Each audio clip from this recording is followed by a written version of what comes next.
ते म्हणतात ना, बायको समजूतदार असली की संसार सुखाचा होतो. पण तसं नाही आहे. जर नवरा आणि बायको दोन्ही समजूतदार असले ना, मग संसार सुखाचा होतो. असं का म्हणते, तर तुम्हाला चला मी सांगते. नमस्कार, रामराम मंडळी, कशा आहात तुम्ही सगळे? स्वागत आहे तुमचं माझ्या अजून एका नवीन व्हिडिओमध्ये. तर आज होता संडे, सगळेजणच आम्ही लेट उठलो होतो. मुलांनासुद्धा सुट्टी होती आणि आहोंनासुद्धा सुट्टी होती. मग त्यांनी असं आपल्याला असतं, पण आपल्याला सुट्टी नसते. म्हणून त्यांनी काय केलं आज बघा. आता याच्यावरून तुम्हाला समजलं असेल मी काय बनवत असेल किंवा काय तुम्हाला लगेच सांगते. हे रेसिपी म्हणून बघू नका. एक मस्त असं कुटुंबाचं समजूतदारपणा बघा किंवा आपल्याला सुद्धा बघा. इथे मी जिरी, मोहरी आणि कांदा, टोमॅटोची आणि कढीपत्त्याची फोडणी देऊन घेतली. आता इथे असं ना घेऊन घेतले. तर मी भुर्जी बनवणार आहे, पोहे अजिबात बनवणार नाही. याच्यानंतर मी काही मसाले आणि मिरची टाकली आहे. आता हळद वगैरे सगळं टाकून घेतलं. मसाले म्हणजे काय, मी गरम मसाला वगैरे भुर्जीमध्ये टाकतेच, कोणी कोणी टाकत नाही ते तुम्हाला. तर इथे 7 ते 8 अंडी घेतली मस्त अशी. तर आज आमचा बेत होता की उशिरा उठलो, मग काय बनवायचं. तर म्हटलं की रात्री चिकन वगैरे आणायला येईल, पण आता आपण बनवूया भुर्जी. तर मस्त अशी मी भुर्जी बनवून घेतली. तर पूर्ण रेसिपी काय तुम्हाला सांगणार नाही, कारण भुर्जीची रेसिपी तर सर्वांनाच येते. मस्त अशी सगळे मिक्स करून घेतली, मस्त हलवून घेतली. 3 ते 4-5 मिनटामध्ये असं मस्त व्यवस्थित हलवून घेतलं आणि ते वरून कोथिंबीर टाकली. मस्त वाफळते अशी निघते आणि गरम गरम पावासोबत खूपच छान लागते ही भुर्जी.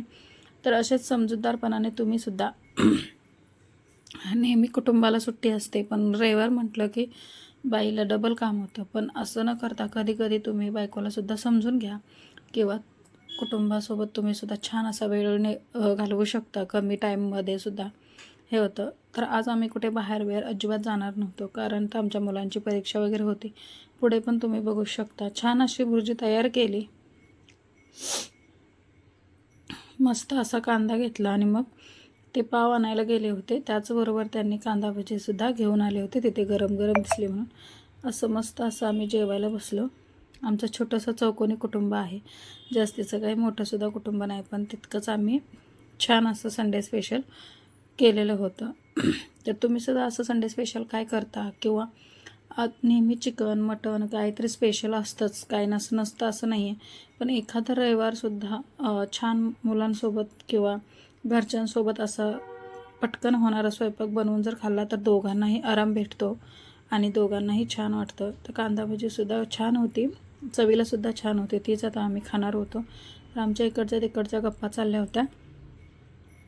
जेवता जेवता मस्त अशा गप्पा मारल्या आणि मग खाल्ल्या. कांद्याला थोडंसं तिखट मीठ लावून घेतलं होतं. तसं केल्याने काय होतं, पदार्थ तोच असतो पण थोडीशी चव वेगळी लागते आणि खातानासुद्धा आपल्याला छान असं वाटतं.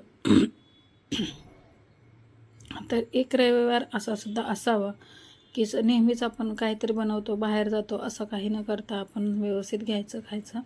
आता हे आपण घरी घेतलं होतं, आम्ही घरीच खात होतो, पण बाहेर जसं आपण भुर्जी पाव खातो त्यामध्ये भुर्जी टाकून त्या पद्धतीमध्ये इथे मुलांचं खायचं चालू होतं.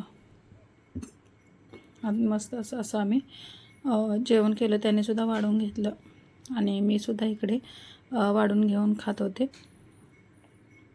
तर समजूतदारपणा किती महत्त्वाचा आहे बघा. जर असं जेवण बनवायला गेलं असतं तर 2 ते 3 तास असे जेवणामध्ये गेले असते आणि मग नंतर जेवण करून दोघांनाही आराम भेटला नसता.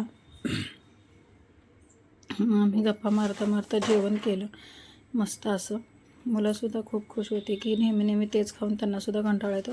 मग कधीतरी असं थोडंसं हलकं जेवण करून घ्यायचं. आता तुम्ही म्हणाल बाहेरचं जेवण चांगलं नसतं, असं काही नाही. एखाद्या आठवड्यातून तुम्ही खाऊ शकता किंवा जास्तचं तुम्ही काही इकडचं तिकडचं म्हणू नाही शकत. तर मुलांनी नंतर झाला आणि अभ्यास करायला बसले. तर कसा वाटला हा आमचा संडे स्पेशल ब्लॉग तुम्ही कमेंट करून सांगा. त्यांची परीक्षा चालू आहे, त्याच्यामुळे आम्ही बाहेर वगैरे कुठेच जाणार नाही आहोत, घरीच थांबणार आहोत आणि मस्त असा आरामसुद्धा करणार आहोत. तर मुलांना अभ्यासला बसवलं होतं, त्यांच्या मनानेच बसले होते ते. तर कसा वाटला हा संडे स्पेशल ब्लॉग तुम्ही कमेंट करून नक्की सांगा. चॅनलवर नवीन असेल तर लाईक, शेअर आणि सबस्क्राईब करा. इकडे बघा, अहोसुद्धा खूप छान असं मस्त जेवण करून खायला बसलेत. भेटूया नवीन ब्लॉगमध्ये. Bye bye.